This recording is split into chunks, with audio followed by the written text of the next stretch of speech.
So like I totally love my bed set.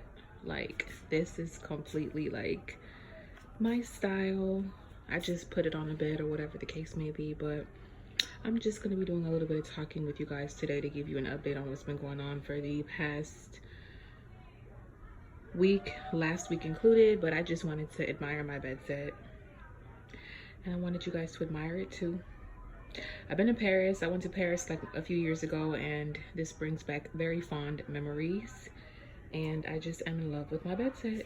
And then it goes perfectly with my little fur carpet. Yeah.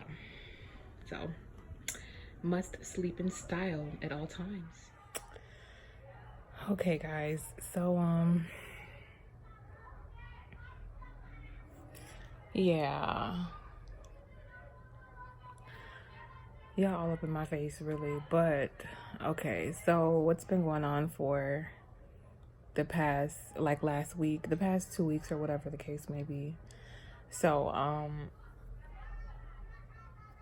update on my father. Okay, so, I cut off my father. As quick as I got to know him, I cut him off because, you know, just because parents can be toxic too, just because, you know, how do I explain it? Just because you grew up without something, or just because you have a mother or a father, does not mean they're not toxic. Parents can be toxic too. You pretty much have to understand that what I've learned is that I was searching for this love and this father all my life, and it's like I got a chance to possibly experience that, and it was really nothing serious. I did not experience the love that I thought that I would experience, and it takes time to build relationships, but the thing is that everything goes back to God. If you, for example, God is love. Everybody knows that. That's a universal saying and scripture. God is love. So if your parents, for example, don't know God, or if they, for example, they just don't know him and they don't have a relationship with him, it shows. And the way my father acts is like really unattractive. Like I pretty much like didn't like certain things that everybody's imperfect, and I don't scrutinize people, but I just feel like at this point I'm 27 years old. So it's like there's really nothing you can do for me right now. And only thing that you could do is, you know, give support emotionally and just be a man and do what you can now, not financially, because I don't need him financially. And just be a decent, genuine human being, since you weren't in my life for years, for my whole life, pretty much. But a recent experience just really put a bad taste in my mouth, because like I pretty much started to build with this man and really like met this man and sat and had a real conversation with him for the first time, like for the first time in my life, like last month. This started last month, and you guys who watch my vlogs, you guys know like when I met him and stuff like that. It's all in my video. And so less than a month later, this was last week, I get a phone call from him, and he basically is giving me this story about his daughter in Haiti and how immigration basically wrote him, and it was so unexpected. He's been trying to get my sister over to the US for like a while, and he was basically explaining how immigration wants $480 from him, and he was basically kind of like saying, oh my gosh, I need $480, and he's like basically implying for me to offer him. You know how somebody asks you without asking for money? Like they put it in front of you and they put their sob story in front of you, and then it's like you're supposed to feel bad and act. So I basically peeped that he was pretty much asking me for money without asking me. Mind you, I just met you like really last month. Like I really just literally talked to you and started to build something with you like last month. And you already asking me for money, and you're not even doing it in an honest, genuine way, like just coming outright and saying, hey, I need some money. You're trying to basically be manipulative and put out in front of me oh, put out in front of me like, oh my gosh, it's $480. I don't know like what I'm gonna do. You know, I'm trying to figure out where I'm gonna get it from.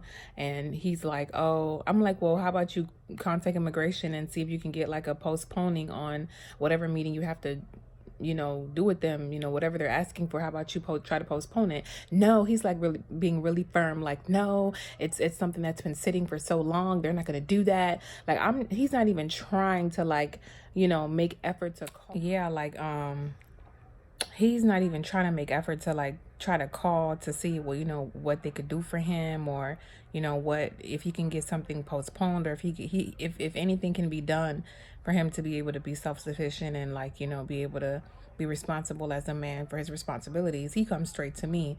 He don't even ask his other kids or anything like that. He just calls my phone, somebody that he hasn't even known or been like building with for like less than a month, for more than a month or whatever. Like, you don't really know me like that. You just got in contact with me less than a month ago and you're already asking me for like money. I just found that really offensive, and it really came off very ingenuine, and it was very obvious that like my own father was trying to like extort me out of money, because he wasn't directly saying give me money. He was putting it in a way where it's like, I'm asking you, but I'm not, but I'm going to pretend like, you know, I want you to offer me instead of like me directly asking you. And that's conniving. So I was turned off by that. And then when I confronted him about it respectfully, like, you know, I just felt kind of like, you know, we haven't even known each other for like a month. So I feel like, don't you think it's kind of inappropriate to like ask me for money? He flipped out. He was like, oh, I didn't ask you for money. And if, for example, I wanted money, I wouldn't have asked you. I would have asked my other children. And he was like, you're really a problem child. And he was like, oh, you're not going to ever hear from me again. But I don't care though. Like, like, I legit, honestly, like before I used to care and wanted to see what it was like to have a dad, but I've experienced him and it's like, I'm good. Like, thank you. Like, I really, really honestly don't want to really deal with you anyway, because you're super annoying. You call my phone all day.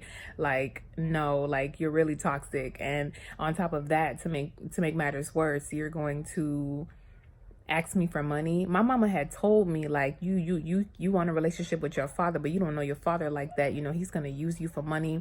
You don't know who really is called your father. And I was like, you know, really kind of, I don't know. So I mean, I guess I wanted to see for myself what it was gonna be, or you know, and I saw, and it was like, no thank you.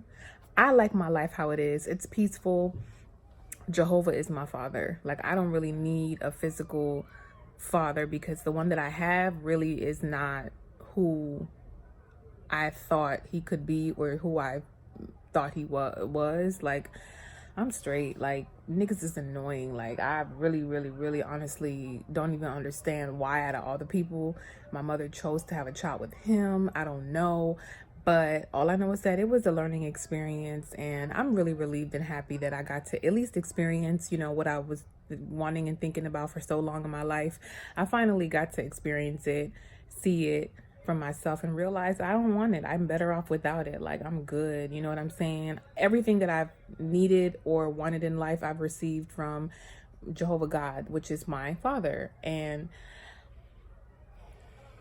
sometimes you want something so bad, and it's like you don't even know what you really want until you actually get it, and you realize, man, I was better off without it. Like, I'm straight. Because it be your own parents. It be your own parents. Like, you know? So don't ever think that because you have a mother or father, they can't be toxic. Parents can be toxic too. And I learned that. And he got cut clean off. Like, blocked his number. Weird ass is gonna try to, and he's so weird. Like, after he said you'll never hear from me again, he's going to go and like call my phone, like have my aunt on his side call my phone. Don't call my phone. Like, I'm so serious. Like, before I used to ignore you for years, and then finally I decided, okay, I'm gonna reach out.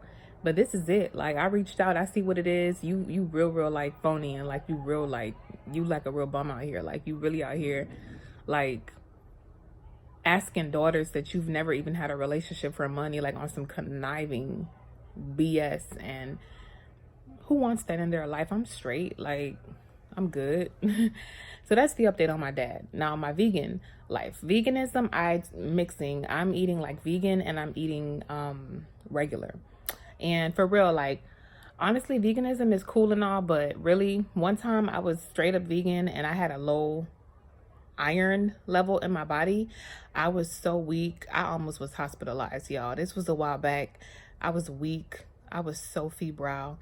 And the doctor was like, you need some iron. You need this, you need that. You need.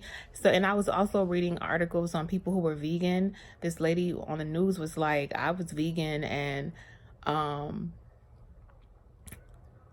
I was losing weight, but I almost ended up in the hospital. That's the same thing that happened to me. My whole life, never had a problem with iron, never had a problem with, nutrition or whatever.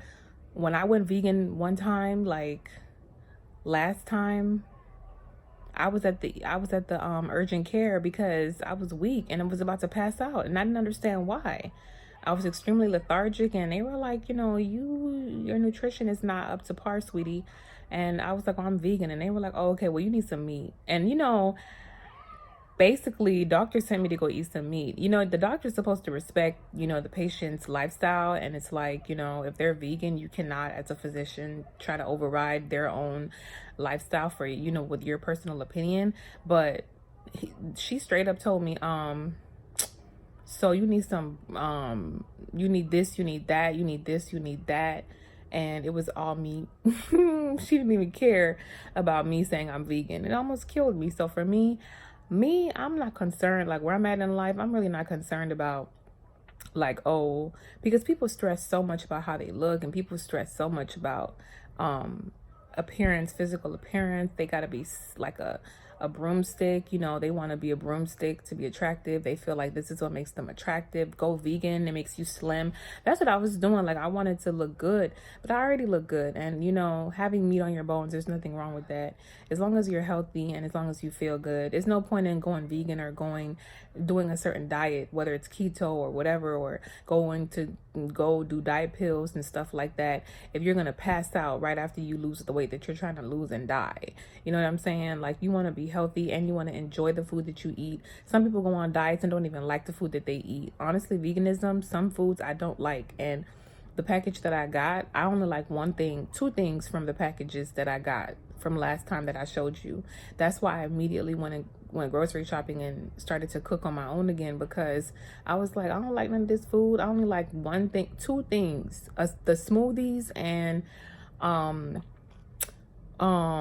the lasagna, and that's it. And I was like, why would God made food for us to enjoy. All we got to do is not indulge in it too much, and we'll maintain our weight or whatever the case may be, a healthy weight. But all food is good, and I don't have to restrict myself from meat or from anything, dairy or whatever, just because I'm trying to look a certain kind of way. Like, no, honey, if the dude that I get with don't like my body for what it is, you could go to the left and never come back, because I'm not gonna die trying to keep up an appearance or trying to get a certain dude or anything like that, because my health and my self-esteem does not rely on external opinions anymore. Like, I want to enjoy what I eat and I want to be healthy. So that's why I'm mixing, like, whatever I want to eat, I eat. Like, if I want to eat some spaghetti with meat, I'm gonna do that. I've been doing that. If I want to eat lasagna, vegan lasagna, I'm gonna do that. If I want to drink a vegan smoothie, I'm gonna do that. If I want to